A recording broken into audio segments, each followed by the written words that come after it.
el comisionado electoral del Partido Independentista Puertorriqueño, Juan Dalmau. Lo tengo en línea telefónica. Saludos, buenos días. Muy buenos días, saludos, un placer estar con la audiencia de Copa Radio. Gracias por compartir con nosotros sobre lo ocurrido en el día de ayer. ¿Qué me tiene que decir? Bueno, mira, el día de ayer hubo una vista pública en la Comisión de Hacienda y Presupuesto de la Cámara de Representantes, donde fuimos convocados los representantes de varios partidos. Yo fui en representación del Partido Independentista para señalar lo que son las grandes deficiencias y peligros que constituye el proyecto del IVA, que no es otra cosa que una nueva imposición contributiva que tiene la expectativa de recaudar más dinero, pero al precio de castigar aún más los sectores que ya están asfixiados económicamente. Eso es lo que se conoce como el efecto regresivo, que en arroz y habichuela significa que mientras menores ingresos, mayor el impacto en términos proporcionales de esta imposición al consumo de un 16%. Además de eso, tuve oportunidad de señalar que aunque se alega que en 160 países establecen un IVA, la realidad es que de esos 160 países a ninguno se le impuso una contribución de un 16% de IVA en su octavo año de recesión continua y de contracción económica. Ese es un caso en donde se da solo en Puerto Rico, que tiene el peligro de afectar y profundizar aún más la economía, porque en la medida en que la gente tendrá menos dinero para gastar y consumir, mayor contracción habrá por parte de la economía.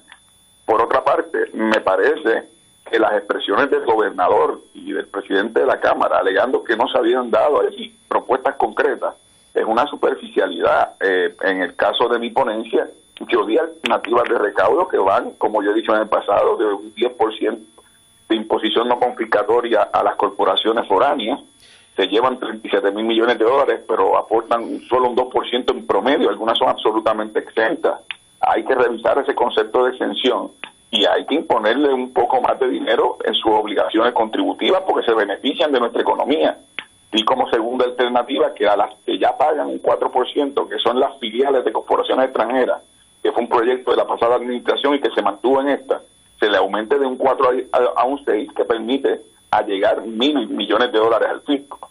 También planteé lo del 6.6 para cobrarse en el muelle, que permite más o menos un ingreso de 700 millones de dólares, además de una revisión completa de la estructura contributiva, pero con la participación amplia de distintos sectores, porque este ha sido un proyecto trabajado en secreto, en cuartos cerrados, en Fortaleza, y que lo han sacado hace un par de semanas como quien saca un conejo de un sombrero.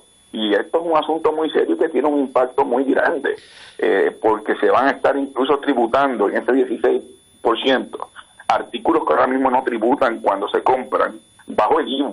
Así que tiene un impacto todavía mayor a nuestra clase pensionada, a nuestra clase media, asalariada, a la clase pobre. Y además tengo que concluir mi resumen diciéndote que es falso, que no se dijo aquí concretamente cómo se afectaba en términos del nuevo modelo versus el viejo modelo. Yo di un ejemplo concreto de una persona que se gana 27.500 millones de dólares al año, que terminaría pagando bajo el nuevo modelo mucho más comparado con las tasas de los informes que ha emitido Hacienda en el 2012, porque Hacienda ha emitido los más recientes. Así que allí se hizo la explicación completa. Pero yo sé que no hay presión del que no quiere ver, y el gobernador prefiere seguir azotando en el lomo a quienes hemos cargado la pesada carga contributiva en lugar de buscar unas fuentes de recaudo adicionales y alternas. No hay algo de, digamos, como yo decía, la palabra que utilicé, que está mal usada, pero encaprichamiento o, digamos, ese interés, ese interés de que se mantenga lo que ellos sugieren por encima de todo. Yo creo que hay algo de influencia de sectores económicos que están impulsando esta propuesta para no tener que ellos responder y continuar asfixiando a la clase asalariada y trabajadora de este país. En segundo lugar, creo que también hay un interés por parte del gobernador de obtener un beneficio inmediato en términos de un ingreso adicional, para evitar reconocer las deficiencias de su administración en el manejo del presupuesto del país.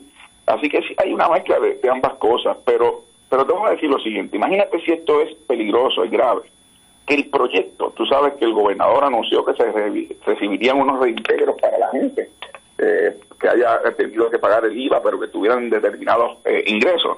pero cuando lees el proyecto no menciona ningún modelo de estructura para garantizar ese reintegro. Lo que hace es que lo delega el Departamento de Hacienda para que se apruebe mediante reglamento. Un Departamento de Hacienda que ha sido incapaz de manejar y fiscalizar el IVU, en donde 48% de los comercios lo cobran pero no lo reportan. Un Departamento de Hacienda que le toma más de un año pagar reintegro a quienes tienen derecho a que se le devuelva el dinero tributado que no correspondía.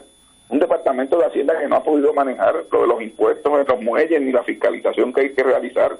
Esto ha sido una improvisación tan grande que a mí me aterra la idea de que se apruebe un proyecto en donde tú ves que ahora están aprobando unas extensiones, pero esas extensiones son a base de presiones específicas. Pero no solamente eso, porque vamos a hablar claro, la exención a la educación privada no es real por el hecho de que solamente se le va a imponer a la matrícula, pero no tiene nada que ver con los materiales, con los costos de operación, con nada de lo que uno pueda ver, pero... Así mismo es. A eso iba. El problema de la manipulación mediática responden a presiones momentáneas por un sector específico. En este caso, yo creo que lo de la educación, el planteamiento era muy serio, eso es bien social. Pero entonces, eso aplica a la matrícula, pero las escuelas tienen que seguir pagando sus mantenimientos, tienen que seguir pagando los servicios subcontratados, tienen que seguir pagando la pintura de la escuela, los materiales de la escuela. O sea que todo ha sido una manipulación retórica. Hay otro asunto también. Ahora se plantea la posibilidad de que la tasa del IVA pueda ser una variable. Y entonces han planteado eso, pero eso te demuestra, Arriaga, y a los que nos escuchan, que aquí ha habido un gran elemento de improvisación, porque este proyecto no lo empezaron a trabajar la semana pasada. En este proyecto llevan meses, a base de unos informes que se recibieron, a base de unos estudios del Banco Gubernamental y del Departamento de Hacienda, y en lugar de hacer un proceso transparente, donde los distintos actores económicos puedan participar y aportar, para tener un proyecto que no va a tener la unanimidad de todos los sectores, pero al menos hay la certeza de que no hay mano escondida. Pero este proyecto lo sacan de buenas a primeras y ya empiezan a salir los chichones. El problema del efecto que tenía en la educación, el problema del efecto que tiene en cuanto a los medicamentos no recetados, el problema de lo que impacta, porque el gobernador decía, no, ahora usted va a pagar contributivamente según usted compre.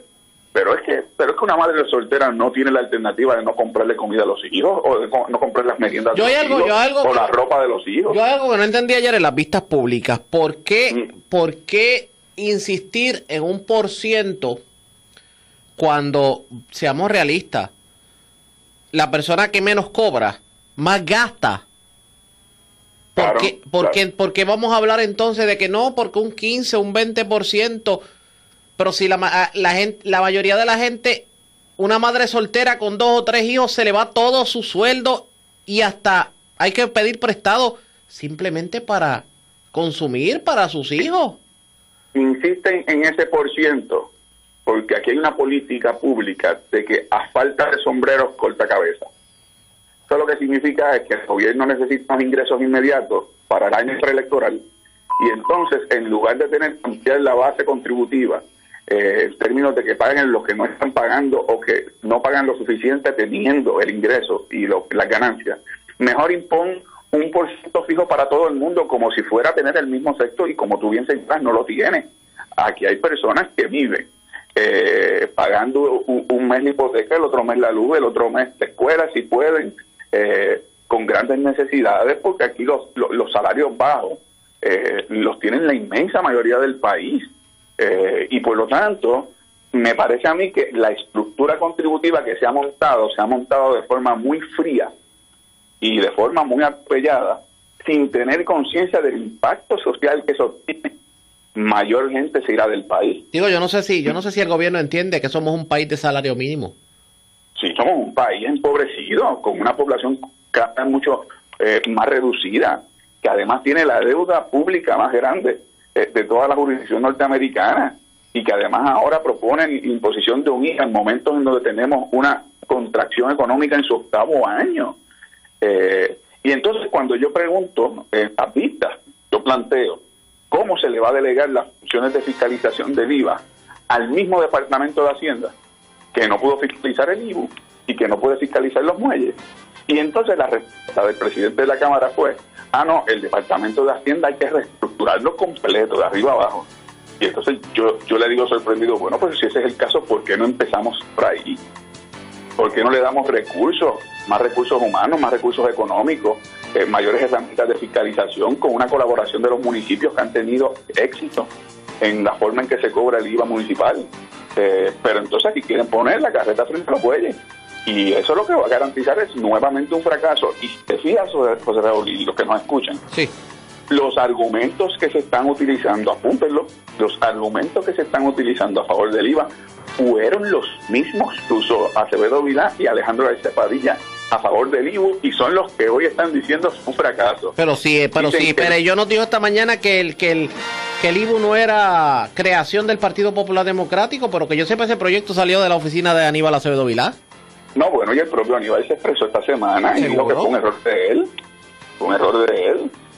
Pero lo que te quiero decir que son los mismos argumentos de que se va a atender la evasión contributiva, de que el Departamento de Hacienda va a poder tener mayor captación, de que no va a tener un impacto negativo en el bolsillo de la clase trabajadora en Puerto Rico, de la clase media. Y ahora son los mismos que me quieren vender otro producto con mucho más por ciento, con los mismos argumentos de los que me dices ahora que el otro fracasó. O sea que estamos volviendo a los tiempos de con el IVU ganamos todos, pero en este caso es que con el IVA ganamos todos. Y sin embargo, ya sabemos, está comprobada por la historia, perdimos entonces todos y vamos a perder si se aprueba todos. Gracias por haber compartido con nosotros, buen día. Siempre a la orden, Quince. El comisionado electoral del Partido Independentista Puertorriqueño, Juan Dalmau, 7:57, regresamos, adelante Fred.